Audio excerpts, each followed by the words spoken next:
Hello everyone, this is Isabel and I'm back with another video. I wanted to share with you how I make coffee dyed paper and some envelopes I made with them.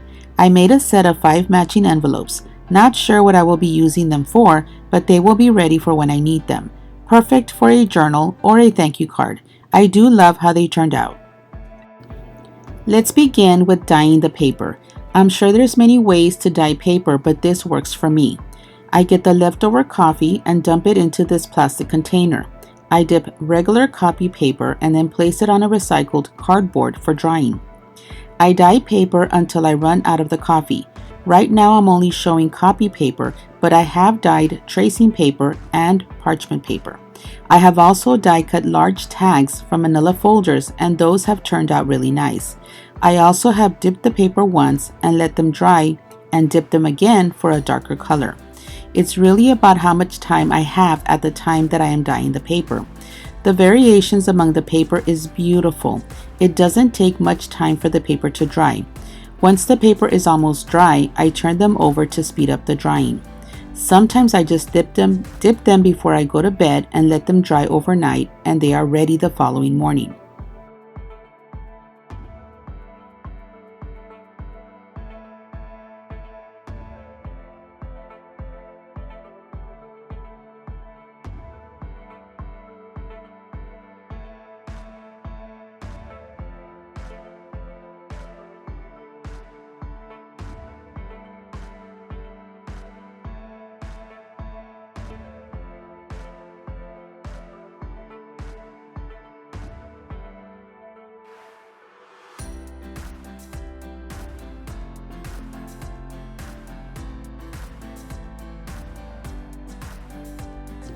What will I be using to make my matching envelopes? I will be using this envelope punch board, which I bought with a 40% off coupon from Joann's, random stamps, distress inks, distress oxide reinkers, a water bottle and a brush, and of course the coffee dyed paper.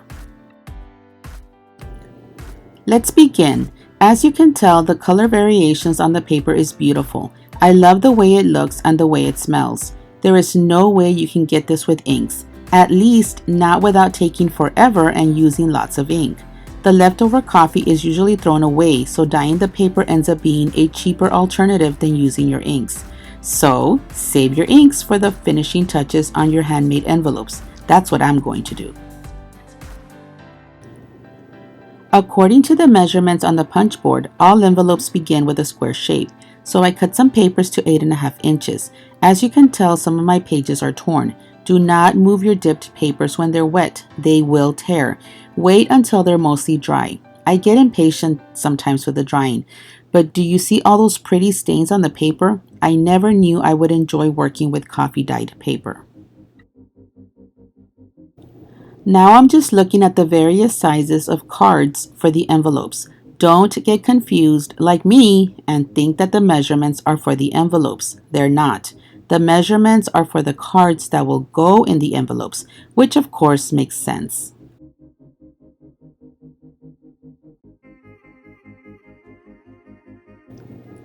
I'm going to be making the 3 envelopes that use the 8.5 inch square and then deciding on what size I will be using for my matching envelopes. As you can tell, I'm not familiar with this punch board, so my first attempt is wrong.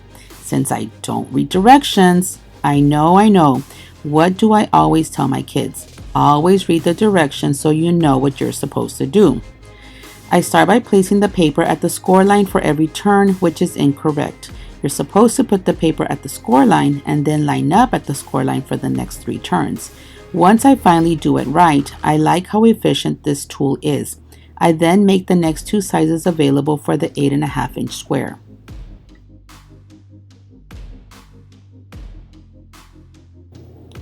You really do not need this tool to make envelopes. I have been making envelopes for the past years without it. There are so many templates online for envelope making. You can also just open an envelope you already have and make your own template. But I do have to admit that this tool is nice. They are quick to make if you are making the same sized envelope. I can say that I probably would not pay full price for it, but a coupon helped in making the decision to buy.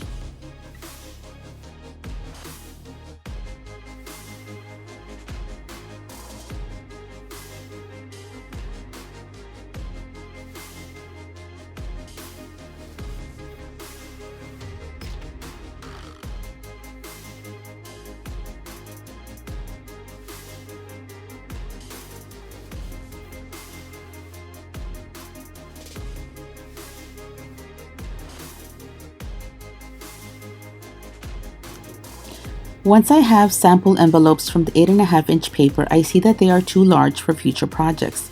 I then decide to make some envelopes with a 7.25-inch square. Once the size has been decided, I make 5 for my matching envelopes. I have some scraps cut from the paper to make my 8.5-inch squares, so I decide to make some small envelopes. I just fold twice into itself and glue on the overlap. Some I fold the bottom and glue with it, showing on some, and others glued into the sides where the bottom fold doesn't show. I have been trying to use up my scraps so they're not just sitting there. I punch a notch to the front of each envelope.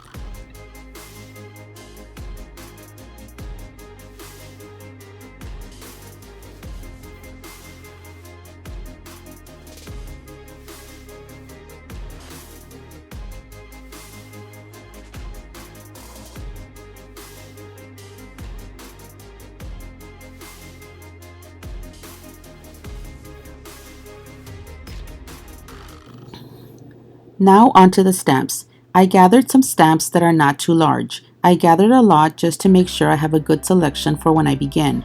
I mainly use the walnut stain and black soot distress inks. Because I'm trying to be efficient and do them quickly is why I decide to make them a matching set. I don't even know if I will use them as a set on whatever project I use them for. It just became a matching set for time purposes, but they would make a lovely gift as a set, so I'm keeping that idea as a possibility. With efficiency in mind, every time I grab a stamp, I use it on each envelope. This is a really quick project because the stamping is random. Whatever looks good in my eye is what I am going for. I'm being random on each envelope despite using the same stamps. That is the only deliberate part on this random stamping.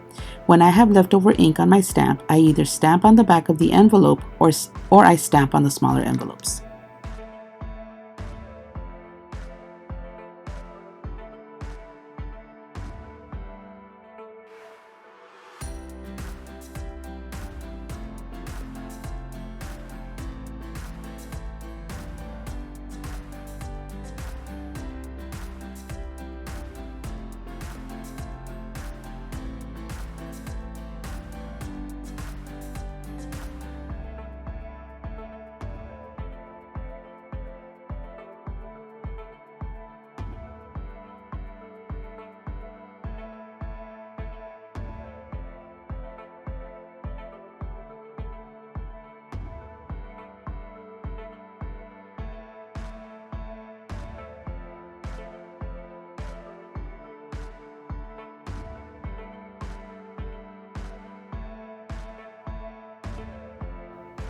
These are my favorite type of projects. They are so quick and your mind does not have to be stressed with creating something perfect. This is also a project perfect for your underused stamps. Sometimes I forget what stamps I have, or I buy new ones and forget about them. I love working with stamps, so this is a perfect time to use them. Creating backgrounds with stamps is a guarantee that your project will look good because stamp designers do an amazing job with their designs. You cannot go wrong with this type of project.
To finish off my envelopes, I lightly ink the edges all around.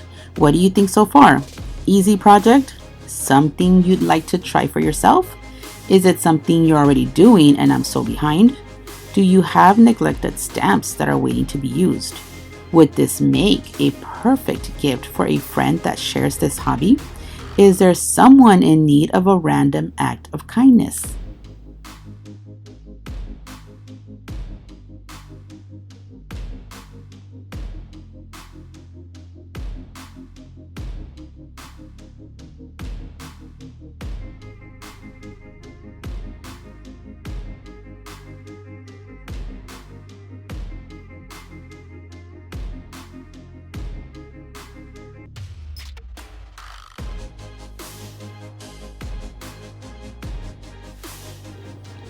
This is how they turned out.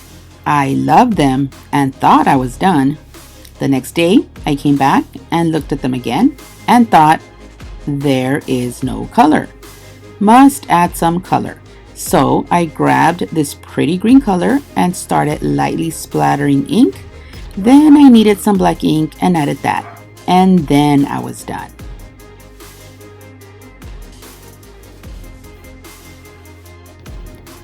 Well, that's it for today's project. I hope you enjoyed it and got some ideas for yourself. Please consider subscribing and leave a comment so I know someone was watching. The number of views encourage me to share my work, but when my subscriber count increases, that really makes me feel supported. And when you leave a comment, you cannot imagine how I feel. It really makes me feel as if I'm talking to someone that gets me and my love for paper crafting. Bye for now.